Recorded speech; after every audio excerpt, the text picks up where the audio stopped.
Tiba saatnya kami mau mendengarkan firman-Mu. Bukalah hati dan pikiran kami, anak-anak-Mu, untuk mendengar dan menerima firman-Mu. Kiranya firman-Mu ini dapat menjadi berkat bagi kami, anak-anak-Mu. Di dalam nama Tuhan Yesus, amin.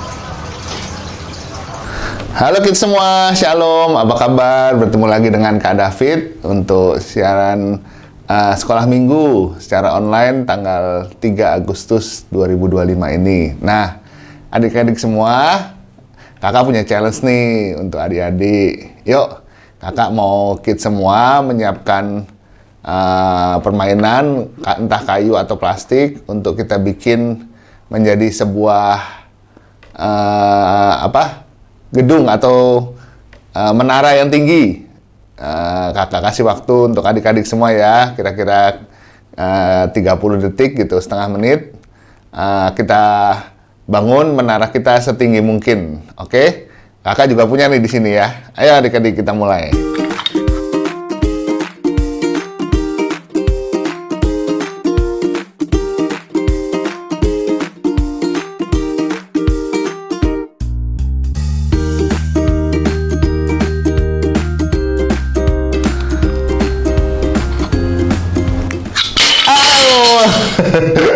Punya kakak sudah jatuh, berada belum tinggi maksimal ya teman-teman, ya, adik-adik semua.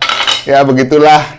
Ya kakak sudah berusaha tetapi kakak belum berhasil. Jadi mungkin ada yang di rumah ada yang lebih tinggi dari kakak punya ya. Jadi itulah manusia bisa berusaha ya adik-adik ya. Memang namanya manusia, kita harus berusaha yang terbaik.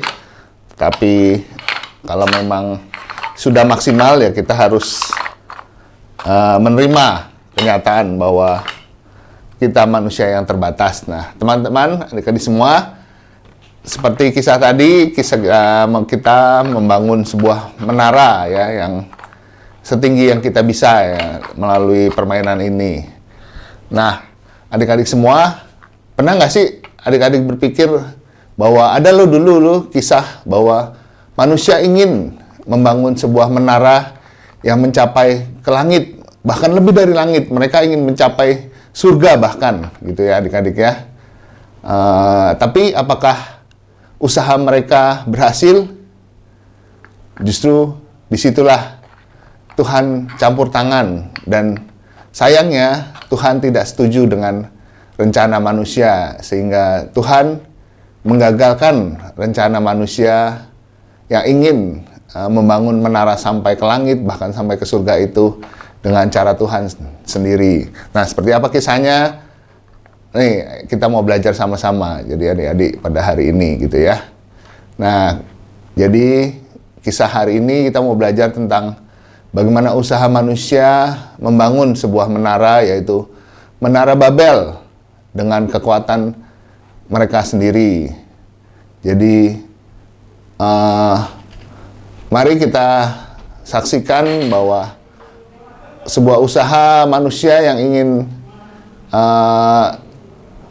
mencapai kesuksesan dengan kekuatan mereka sendiri. Mereka ingin membangun sebuah menara yang sampai ke langit, bahkan sampai ke surga, sehingga mereka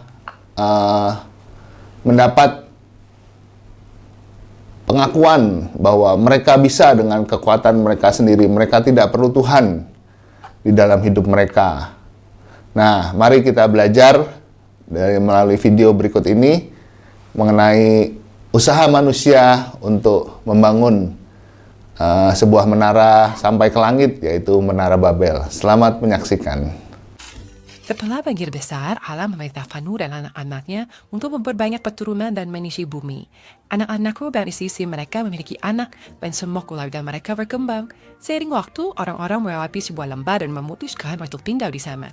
Pada saat itu, semua orang di dunia berbicara dalam bahasa yang sama. Orang-orang itu berkata, kami tidak ingin tersebar di seluruh bumi. Mari kita bangun sebuah kota dengan menara yang begitu tinggi hingga menyentuh langit. Menara itu akan membuat kita terkenal, lalu kita bisa tinggal di sini bersama-sama daripada tersebar ke seluruh bumi. Orang-orang tidak melakukan apa yang diperintahkan Allah kepada mereka. Mereka ingin menjadi seperti Allah. Mereka ingin berkata, lihat betapa hebatnya kami, daripada lihat betapa hebatnya Allah. Mereka ingin kemuliaan untuk diri sendiri daripada untuk Allah. Tetapi Allah lebih besar dari siapapun. Allah menciptakan manusia untuk menyembahnya dan memberi kemuliaan hanya kepadanya. Orang-orang membuat terbakar dari tanah liat dan membakar dalam api untuk membuat batu. Kemudian mereka menggunakan batu-batu itu untuk membangun menara. Allah turun untuk melihat menara itu. Allah berkata, jika mereka melakukan ini sebagai satu bangsa yang memiliki bahasa yang sama, mereka akan terus memikirkan hal-hal buruk lain untuk dilakukan. Kita harus menghentikan mereka. Jadi Allah mencampur bahasa orang-orang. Alih-alih semua orang berbicara dalam bahasa yang sama, semua orang berbicara dalam bahasa yang berbeda-beda. Ketika orang mencoba membuat rencana, mereka tidak dapat memahami apa yang dikatakan orang lain. Jika seorang bekerja, berkata, berikan aku batu-bata lain, tidak ada yang tahu apa yang dia inginkan. Orang-orang harus memimpikan pembangunan kota. Allah membuat mereka melakukan apa yang telah dia perintahkan setelah banjir. Mereka tersebar ke seluruh dunia. Kota dengan menara yang belum selesai disebut Babel. Orang-orang mengabaikan rencana Allah mencoba membuat nama bagi diri mereka sendiri. Jadi Allah membingungkan bahasa mereka dan menyebar orang-orang ke seluruh bumi. Suatu hari Yesus akan mengumpulkan semua umat Allah. Para orang dari setiap suku dan orang-orang yang berbicara dalam berbagai bahasa, mereka akan menyembah Dia.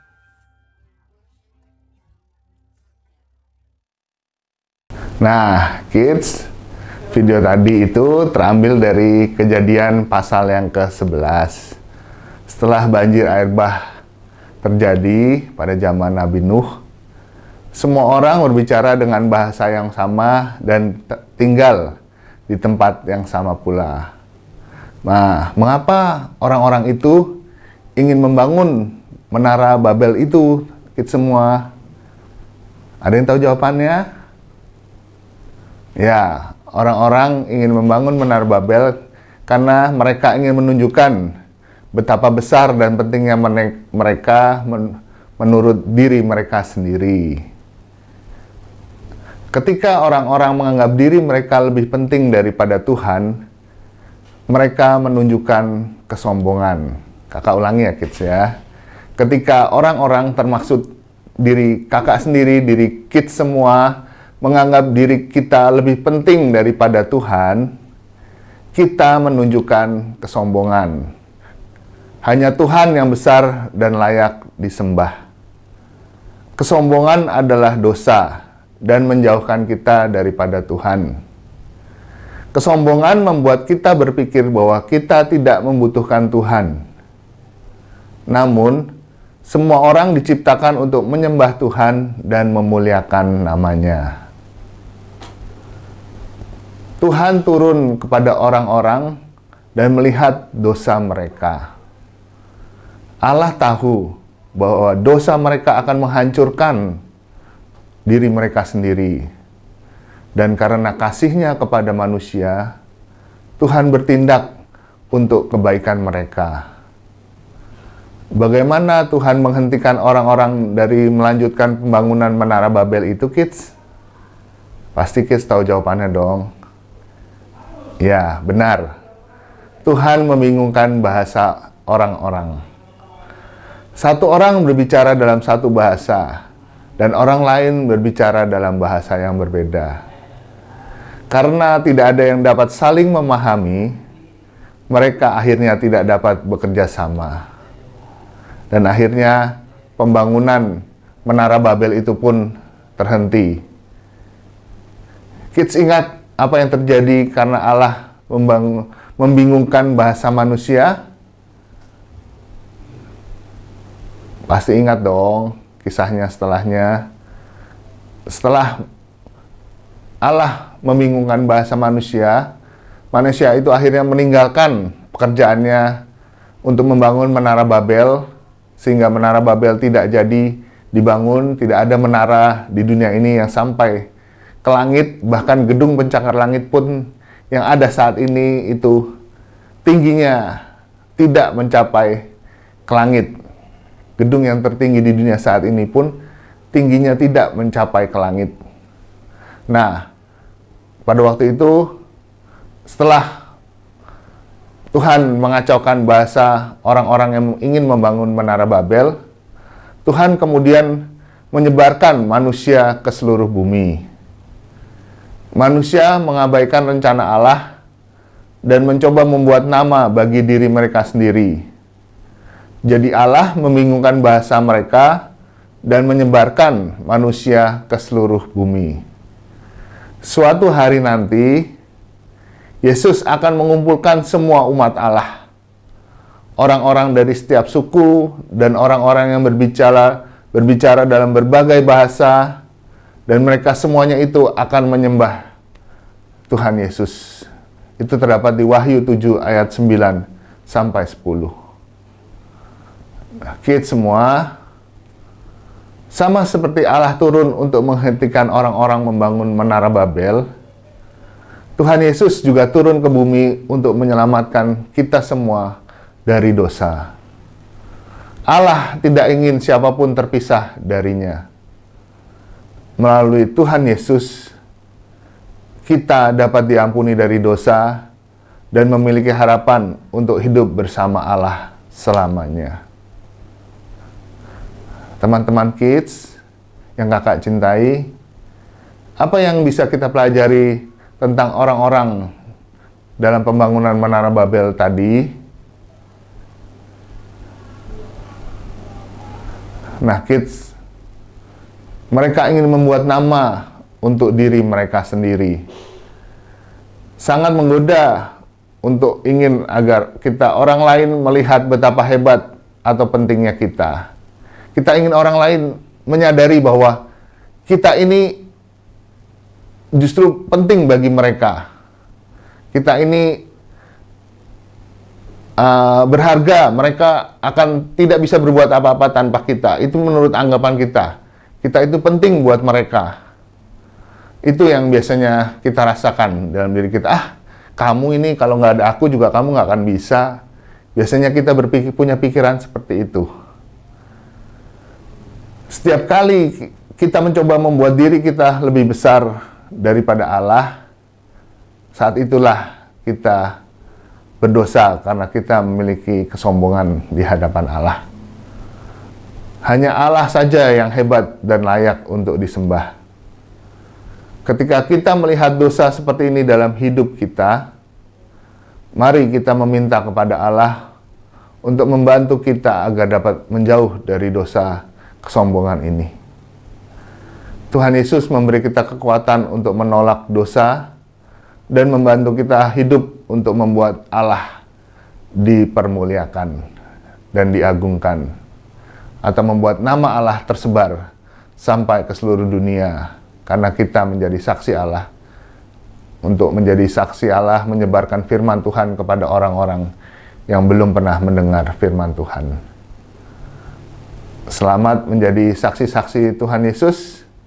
Kids semua, kids punya teman di rumah, punya teman di sekolah, punya teman di manapun, mungkin teman-teman di grup WA. Ayo, kids tetap dapat menjadi saksi Tuhan bagi mereka semua. Selamat hidup menjadi saksi Tuhan. Tuhan Yesus memberkati kids semua. Mari kita berdoa. Tuhan Yesus, terima kasih dari cerita Menara Babel hari ini kami belajar untuk kami tidak menjadi sombong atas segala hal yang Tuhan percayakan kepada kami. Terima kasih untuk keluarga, untuk papa mama, untuk pendidikan yang dapat kami nikmati sampai saat ini, juga segala fasilitas yang sudah Tuhan berikan di dalam kehidupan kami. Jadikan kami agar semuanya itu hal yang Tuhan titipkan di dalam hidup kami tidak membuat kami menjadi seorang yang tinggi hati dan sombong, karena semuanya adalah hanya karena kemurahan Tuhan saja di dalam hidup kami. Kami berdoa biar kami dapat memakai semuanya ini justru menjadi sarana kami untuk kami boleh menjadi saksi Tuhan bagi sesama kami. Mereka juga dapat kami jangkau melalui hidup kami, melalui pelayanan kami, kesaksian kami, melalui pertemanan kami, persahabatan kami juga berdoa agar Tuhan juga yang selalu menjaga hidup kami, agar hidup kami dapat menjadi teladan bagi mereka, sehingga kami pun dapat menjadi saksi Tuhan yang hidup untuk mereka. Terima kasih Tuhan, berkati hidupan kami, dan hanya di dalam nama Tuhan Yesus Kristus kami berdoa. Amin. Tuhan Yesus berkati kita semua. Nah, kids, kita semua akan bersama-sama mengakhiri akan ibadah kita hari ini. Kak Eri akan berdoa untuk kids semuanya. Mari bersama-sama kita berdoa. Terima kasih Tuhan, hari ini kami boleh bersama-sama beribadah kepada Tuhan, memuji nama Tuhan, mendengarkan akan firman Tuhan. Tuhan, kami mau melakukan apa yang sudah kami dengarkan. Kiranya Tuhan menolong kami supaya kami dapat melakukan firman Tuhan itu dan melaluinya kami boleh mempermuliakan nama Tuhan. Berkati kami semua Tuhan, di dalam nama Tuhan Yesus kami berdoa. Amin. Ibadah kita selesai. Selamat hari Minggu. Tuhan Yesus memberkati.